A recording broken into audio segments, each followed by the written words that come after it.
السلام علیکم۔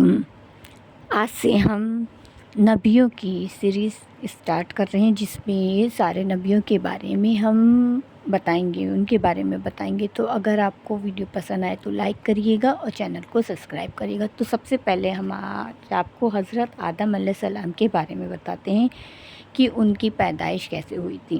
روایت کرنے والے بیان کرتے ہیں کہ جب اپنی خلافت کے لیے اللہ کا ارادہ ہوا کہ میں زمین میں ایک خلیفہ بنانے والا ہوں، تب حضرت اسرائیل کو حکم ہوا کہ ہر قسم کی لال، سفید اور کالی مٹی جمع کریں، اور اللہ کے حکم کے مطابق مکہ اور طائف کے درمیان رکھی گئی۔ اللہ نے اس مٹی پر اپنی رحمت کی بارش کی اور اسی مٹی کے خمیر سے حضرت آدم علیہ السلام کا پتلا تیار کرا۔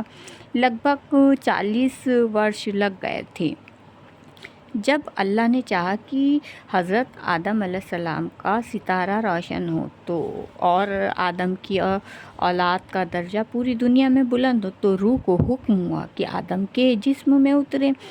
اس نرم روح نے سخت مٹی میں جانے سے انکار کر دیا۔ رب کا حکم روح کو پہنچا کہ اے جان، اس بدن میں داخل ہو۔ پھر جب روح آدم کے سر کی طرف سے داخل ہوئی تو جس جگہ پہنچی، پتھر بنا ہوا جسم ماس ہڈی میں بدلنے لگا۔ جب سینے تلک پہنچی تو حضرت آدم نے اٹھنے کا ارادہ کیا، پھر اس کے بعد وہ زمین پر گر پڑے۔ شاید اس لیے قرآن مجید میں فرمایا گیا ہے کہ انسان بڑا جلد باز ہوتا ہے۔ اس کے بعد اللہ کے حکم سے ایک فرشتہ بہشت میں سجا ہوا جوڑا لے کر آیا، حضرت آدم علیہ السلام کو پہنایا اور عزت کے ساتھ تخت پر بٹھایا گیا۔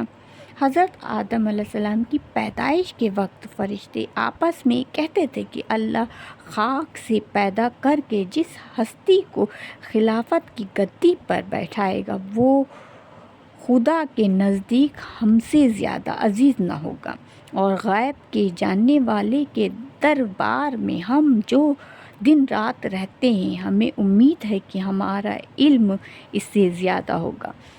پھر حق تعالیٰ نے تمام چیزوں کے نام حضرت آدم کو سکھا دیے۔ فرشتوں کو حکم دیا کہ اگر تم سچے ہو تو ان چیزوں کے نام بتاؤ۔ فرشتے جواب نہ دے سکے۔ اپنی غلطی مانتے ہوئے بولے، پاک ہے تو، ہم تو صرف اتنا ہی جانتے ہیں جتنا تو نے سکھایا، اور تجھ سے بڑھ کر جاننے والا کون ہے؟ تب اللہ تعالیٰ نے آدم کو ظاہری اور باطنی کمال سے نوازا، اور ان کی عزت کو بڑھانے کے لیے فرشتوں کو، جو حضرت آدم علیہ السلام کے تخت کے چاروں طرف لائنوں میں ادب کے ساتھ کھڑے تھے، حکم دیا کہ آدم کو سجدہ کرو۔ تمام فرشتوں نے حضرت آدم کو سجدہ کیا، مگر ابلیس نے انکار کر دیا اور بولا کہ میں آدم سے بہتر ہوں، اس لیے کہ مجھے آگ سے اور آدم کو مٹی سے پیدا کیا گیا ہے۔ ابلیس کے اس انکار سے اس پر پھٹکار پڑی اور اسے فرشتوں کے ساتھ سے الگ کر دیا گیا۔ حضرت آدم بہشت میں رہنے لگے۔ طبیعت میں آیا کہ کوئی ان کا ساتھی ہو، زندگی کا ساتھی۔ حضرت آدم پر خواب نے غلبہ کیا۔ اسی بیچ اللہ نے اپنی قدرت سے آدم علیہ السلام کے پہلو سے حضرت حوا کو پیدا کر دیا۔ جب وہ جاگے تو دیکھا کہ ایک پاک صاف عورت بیٹھی ہے، بہت خوش ہوئی، اور وہ بھی اسے دیکھ کر بہت خوش ہوئے۔ حضرت حوا نے کہا کہ میں تیرے بدن کا حصہ ہوں، اللہ تعالیٰ نے تیری پسلی سے مجھے پیدا کیا ہے۔ کہا جاتا ہے کہ حضرت حوا بہت ہی خوبصورت تھیں۔ حضرت کی خوشی کا ٹھکانہ نہ تھا۔ حضرت حوا کو پا کر سجدہ شکر ادا کیا۔ اللہ تعالیٰ کی طرف سے عرش کے اٹھانے والے اور آسمانی فرشتوں کے سامنے ان دونوں کا نکاح ہوا۔ پھر ان دونوں کو حکم ہوا کہ تم سب اسی بہشت میں رہو، جو چاہو کھاؤ، مگر اس پیڑ کے نزدیک مت جانا۔ اشارہ گیہوں کے پودے کی طرف تھا۔ ابلیس نے آدم کو سجدہ نہیں کیا تھا اور وہ نکال دیا گیا تھا، اس لیے اسے آدم علیہ السلام سے خاص طور سے جلن ہو گئی تھی۔ وہ ہمیشہ ایسے اپائے سوچتا کہ کسی طرح آدم کو بہشت سے نکال دیا جائے۔ اس کے لیے پہلے وہ مور کے پاس گیا، اس سے دوستی کی اور کہا، میری دوستی کے حق تم پر ثابت ہے، ہم تم ایک مقام میں رہتے بھی ہیں۔ میری درخواست تم سے یہ ہے کہ مجھے اپنے بازو پر بٹھا کر بہشت میں پہنچا دو تاکہ میں اپنے دشمن سے بدلہ لے سکوں۔ مور نے اس کام کے کرنے سے انکار کر دیا اور کہا، تو یہ بات سانپ سے کہے، یعنی سانپ سے کہے۔ تب شیطان سانپ کے پاس گیا اور اس کو اپنے جال میں پھنسا ہی لیا۔ سانپ اس کو منہ میں رکھ کر بہشت میں لے گیا۔ پھر حضرت آدم اور حوا کے پاس آیا اور رونا شروع کر دیا۔ پوچھا، کیوں روتے ہو؟ انہوں نے شیطان کو پہچانا نہیں تھا۔ شیطان نے کہا، میں تم کو نصیحت کرتا ہوں، مجھ کو تو تمہارے حال پر رونا آتا ہے کہ تم اس بہشت سے نکالے جاؤ گے اور یہ بہشت کی نعمتیں تم سے سب کی سب لے لی جائیں گی اور زندگی کی لذت کے بجائے موت کے درد کا مزہ چکھو گے۔ دونوں نے شیطان کی جب یہ بات سنی تو بڑا غمگین ہوئے۔ ابلیس نے کہا، اگر تم میرا کہنا مانو تو تم کو ایک پیڑ بتاؤں، اگر تھوڑا پھل اس کا کھاؤ گے تو ہمیشہ زندہ رہو گے اور موت کی شکل کبھی نہ پاؤ گے۔ حضرت آدم نے پوچھا، وہ کون سا ہے؟ شیطان نے کہا، وہی پیڑ ہے جس کے کھانے سے اللہ تعالیٰ نے منع کیا ہے۔ حضرت آدم نے اس بات کو قبول نہیں کیا کہ میں خدا کی کبھی نافرمانی کروں گا۔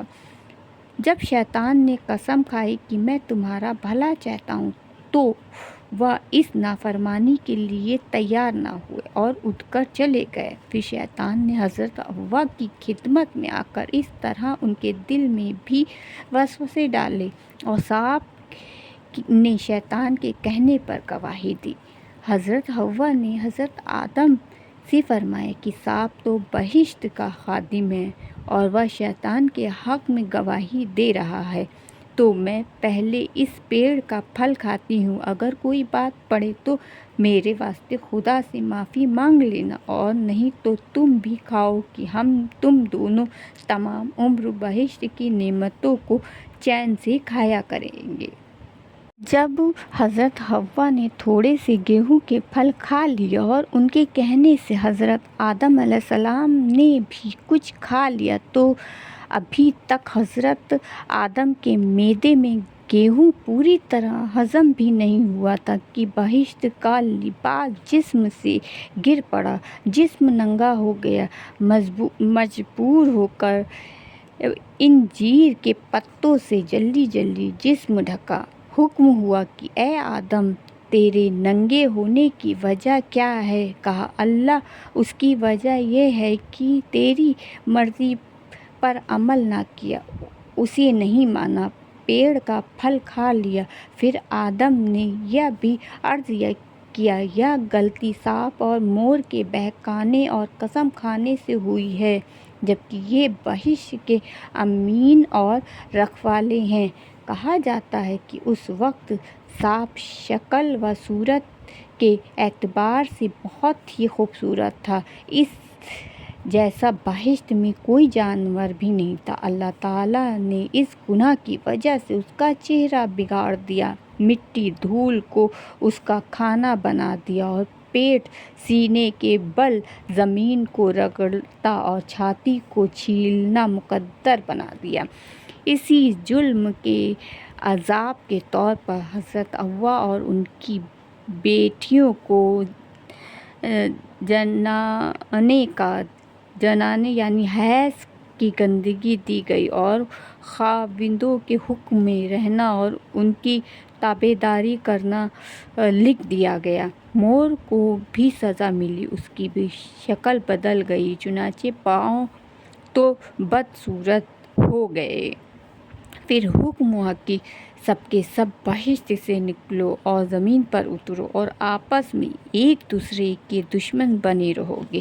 اس طرح آدم، حوا، شیطان، سانپ اور مور سبھی جنت سے زمین پر ذلت اور رسوائی کے ساتھ اتار دیے گئے۔ روایت میں ہے کہ حضرت آدم علیہ السلام سرندیپ میں، حضرت حوا جدہ میں، شیطان سیستان میں، سانپ اصفہان میں اور مور کابل میں اتارا گیا۔ اسی طرح ابلیس اور آدم کی اولاد میں ہمیشہ ہمیشہ کے لیے دشمنی پیدا ہو گئی اور قیامت تلک رہے گی۔ اس واقعے کے بعد حضرت آدم علیہ السلام نے 40 دن تک نہ کھانا کھایا نہ پانی پیا۔ حضرت حوا کی جدائی میں تڑپتے رہے، 300 برس تک روتے رہے اور توبہ و استغفار کرتے رہے۔ پھر سب سے بڑے رحیم میرے خدا نے اپنی مہربانی سے حضرت آدم علیہ السلام کے دل میں یہ کچھ کلمے اتارے: اے ہمارے رب، ہم نے اپنے آپ پر ظلم کیا ہے، اور اگر تو نے بخشا نہیں اور رحم نہ کیا تو ہم ضرور ہی گھاٹا اٹھانے والوں میں ہوں گے۔ تیرے علاوہ کوئی عبادت کے لائق نہیں، تو پاک ہے ہر غلطی سے اور تیری ہر پہلو سے تعریف ہے۔ میں نے ایک خطا کی اور میں نے اپنے آپ پر ظلم کیا، تو مجھے معاف کر دے۔ اس کلمے کے پڑھنے کے بعد حضرت جبریل آئے اور گناہوں کی معافی کی خوشخبری لائے۔